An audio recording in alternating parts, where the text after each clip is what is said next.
Those were three terrific stories. And gentlemen, as I sat listening to you, I think on behalf of the chamber, we would want to say thank you for believing in us. Thank you for believing in our cities. And thank you very much for being here tonight.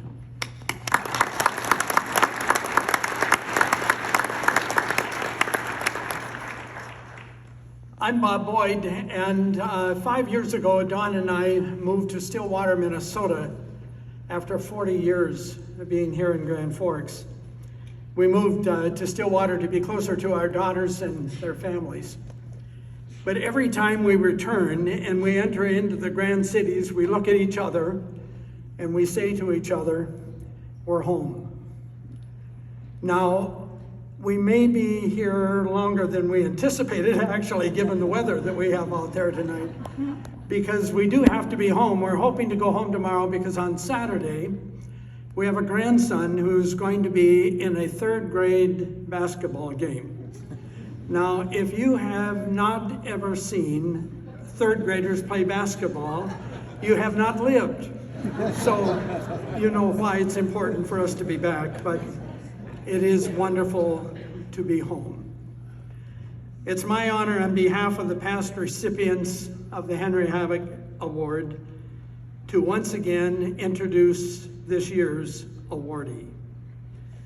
At this time, I invite all of the past Havig Award recipients who are here tonight to come to the front and stand on this side of the stage so you can be the first to congratulate this year's awardee. So please start coming up. I would appreciate that.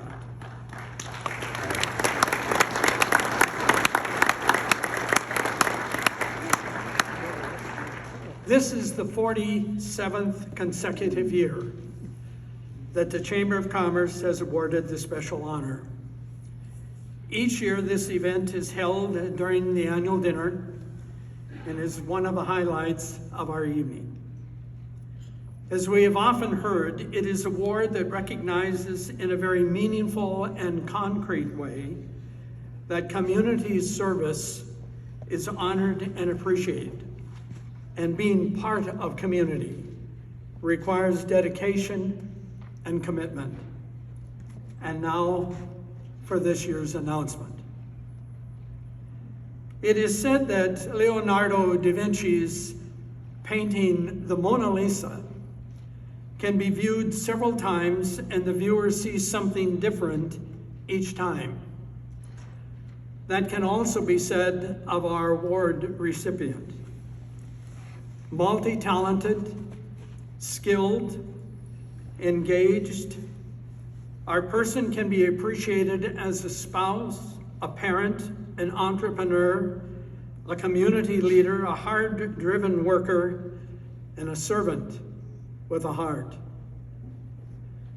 Born in the midst of the boom years following World War II, the Red Scare was real to most persons. The Korean War had not yet been decided.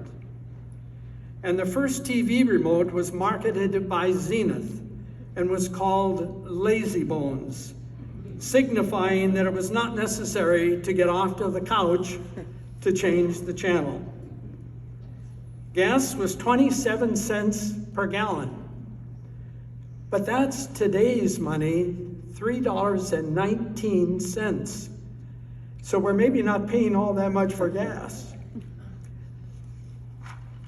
The median income was $3,000, and the average home in North Dakota cost $5,300 when our awardee was born.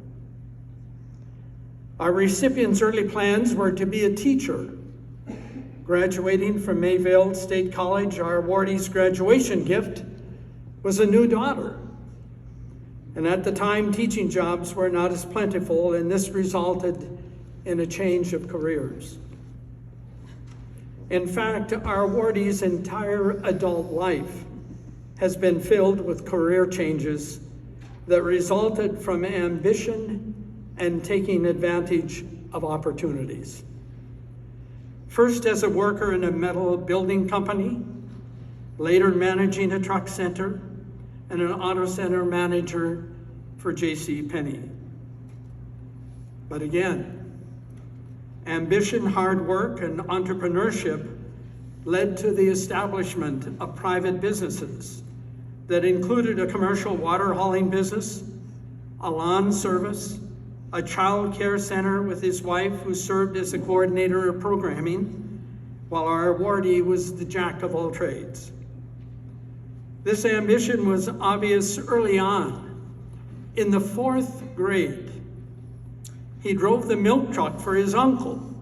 Now, I think statute of limitations is probably taking care of any problem. He drove the milk truck for his uncle and made morning deliveries before going to school.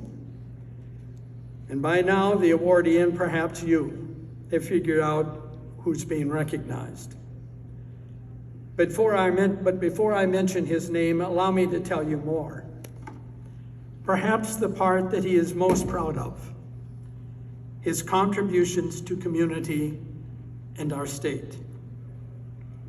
And in order to do this, I need to take a breath.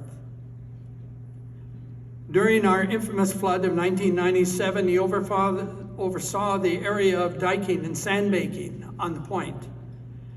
For 12 years, he served on the Grand Forks City Council, was president of the Crestwood School PTO, served 16 years of the East Grand Forks Board of Education, including serving as chair, interim chair of the Public Arts Commission, past chair of both the Salvation Army and the AM Rotary Club, past chair and longtime member of the Grand Forks Housing Authority, past member of the Alaris Commission, the Prairie Harvest Foundation, and the Lake Agassiz Water Authority, the East Grand Forks Blue Line Club, president of the Northern Lights Figure Skating Club, and instrumental in getting the Attorney General's support for cooperation between North Dakota and Minnesota drug task forces. And equally impressive, he has served with distinction in the North Dakota House of Representatives and currently serves in the North Dakota Senate. And to stay fit, he continues to water ski, often on one ski, and he's in his 7th decade. More associated with tonight's event, our awardee has served on the Chamber Board for 23 years, recently retiring in December of last year. And during those years, he attended hundreds of meetings and was always prepared for the agenda items. In addition to his wife, Linda, he has a son, Mike, recently elected to the Minnesota State Senate, who with his wife, Laura, has 3 children, Anders, Josie, and Andrea. He and Linda also have a daughter, Melody. She and her husband, Mark, president of the East Grand Forks City Council. And they have 4 children, Maren, who attends UND, Macy, who attends Mayville State, Christina and her husband, Connor, and Casey and boyfriend, Austin. I'm very proud to announce this year's recipient of the 2023 Henry Havig Award is our good and faithful servant, Curt Kreun. Curt, please come forward and accept your award.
This is kind of odd because I didn't plan on being here.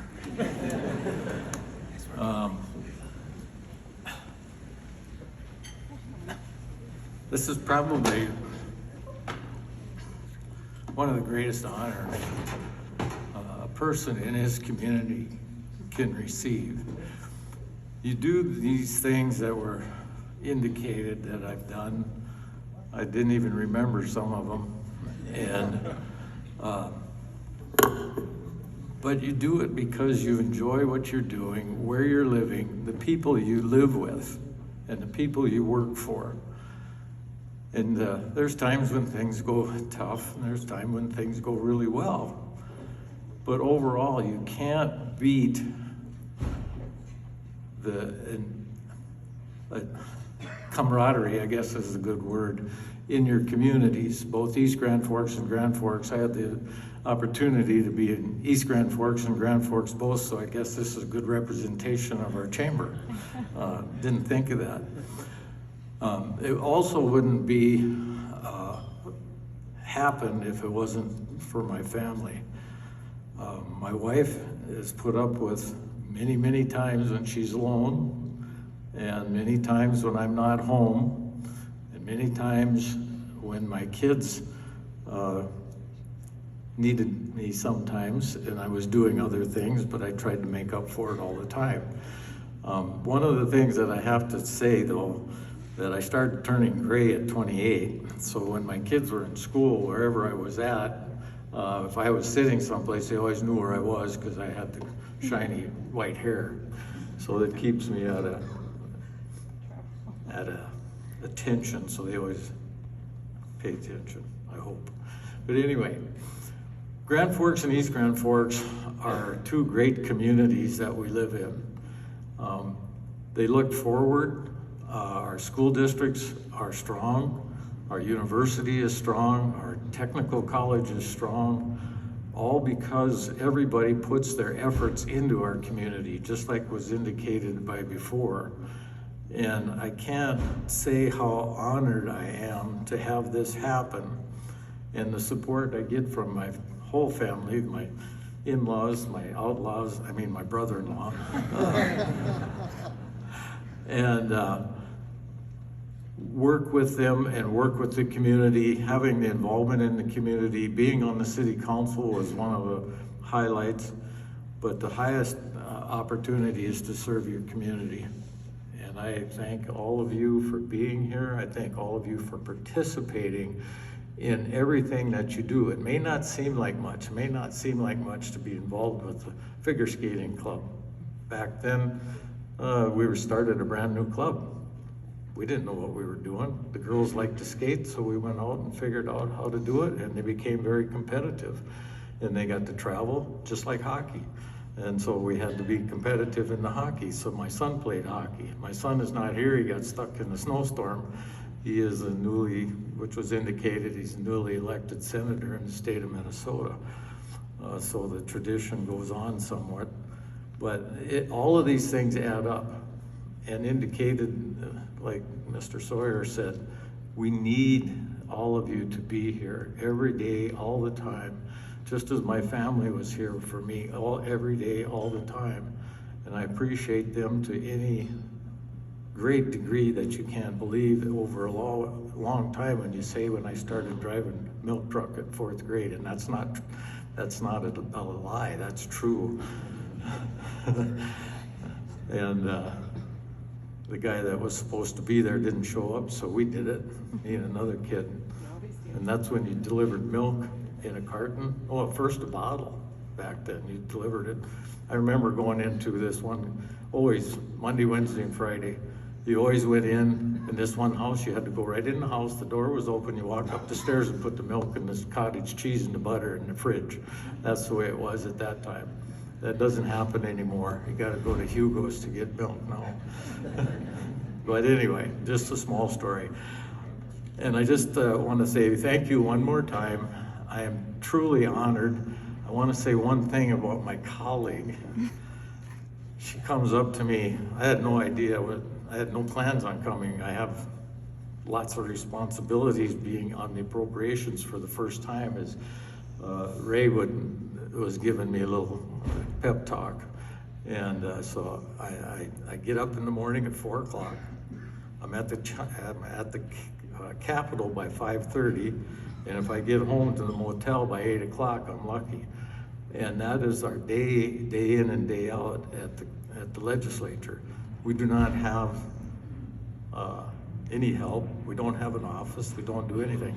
It is a citizens legislature. When you call, and they always say, my people will get a hold of your people, well, you'll get a hold of me. And nobody else. There isn't anybody else. And so it is a citizens legislature. And whenever you call, don't feel frustrated if you don't get an answer for a couple days. When you get 150 a day, plus you work 12, 14 hours a day, it takes a while to get back to them, but we will try to do that. And most of it is. But back to my colleague. She comes up to me Wednesday and says, I gotta go to I'm a new board member on the chamber, and I should be at the annual meeting. I said, geez, I looked at my schedule. Yeah, I suppose I skipped 2 meetings that I was supposed to be at to get here. And she says, well, it's gonna snow. I might need some help to get there. So she says, well, okay, you can drive. I'll drive. We'll both drive, whatever. And I said, no, I'm not gonna go. She says, just come on along. It's no big deal. She goes. And so we drive today, and we did keep it under 90 in the snow. We left at 2:38 and we were here at 6:15. We went 260 miles. So just why she indicated we gotta be there by 6:15. I says, well, 6:30 is the meal. What's the big deal? Well, so anyway, I have to give my colleague Emily O'Brien